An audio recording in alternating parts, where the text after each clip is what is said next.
one of the things I like about television at night is that you can cruise around and find so many interesting things. Don't underestimate the genius behind some of these shows. So I was watching a show on 1,000 Ways to Die on Spike Television. I know you say, oh, that's below you. No, it isn't. It was very funny. And then there was another show on all the germs around us. So they show a guy who goes to a, what do you call it? Oh, yoga studio, very popular against today, especially amongst women who are trying to suppress their sexual desires.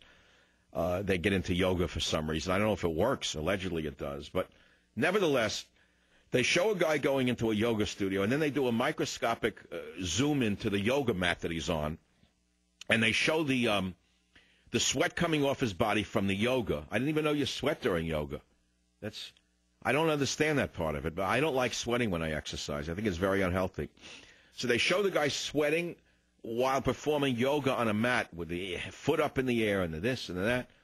And then they show his droplet of sweat, or the droplets of sweat hitting the yoga mat, and how the moisture invigorates or reinvigorates the bacteria that are dormant in the mat from the last person who used the mat, and how they start to proliferate, the bacteria do, on the yoga mat.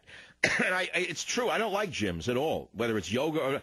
I don't go to gyms. I don't like the touching. It's like a supermarket cart. A gym to me is like a giant supermarket cart. You know, touching the barbell equipment and the guy. I don't know, the whole thing. I got dumbbells I use in the morning out on the deck looking at the bay. I do a very mild exercise. You're not interested. I'm just telling you. The dog is even bored of it. I do a mild I do some push-ups. I ride a bicycle, and I pray a lot. And I thank God for giving me the serenity of my soul that I basically have. To me, I confuse serenity with boredom. I think that boredom and serenity are often confused. Many of us say that we're bored. We're actually serene. We don't even understand we've achieved nirvana. No, the next time you're bored, realize that you're actually serene. It's just that you're an American, and you've been told that if you're feeling calm, you're actually bored, and that's all part of the consumerism of the society to make you go out and either consume a movie or a book or buy a meal or look for entertainment. But you don't really need any of that. It reminds me of Huxley's Brave New World, where they conditioned the embryos in the factories, you remember?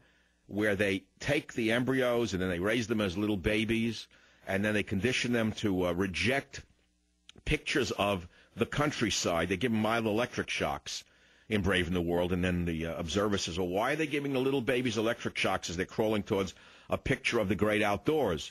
And the man says, that's because the state has deemed that consumerism is the most important attribute of any member of society, and we do not want them to go into the wilderness or into the woods and enjoy nature because they're not spending anything. And notice what I just said to you.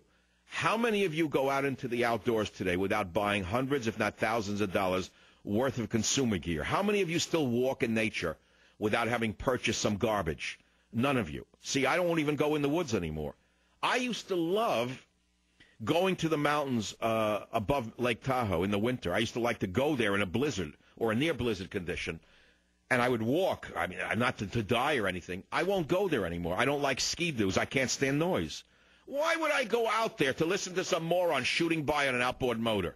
The same way someone hates me for going by in my boat with an outboard motor, or hates me in my powerboat while they're going out in a kayak. I understand the world. You know, it's depends upon your perspective and where you're at.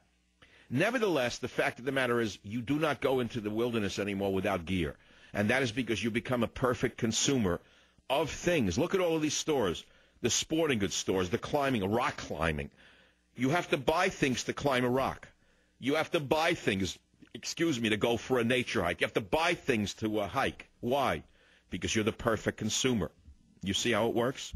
So enjoy it, buy the things, but just understand you're not holier than thou because you're going out in the woods. I'll be right back.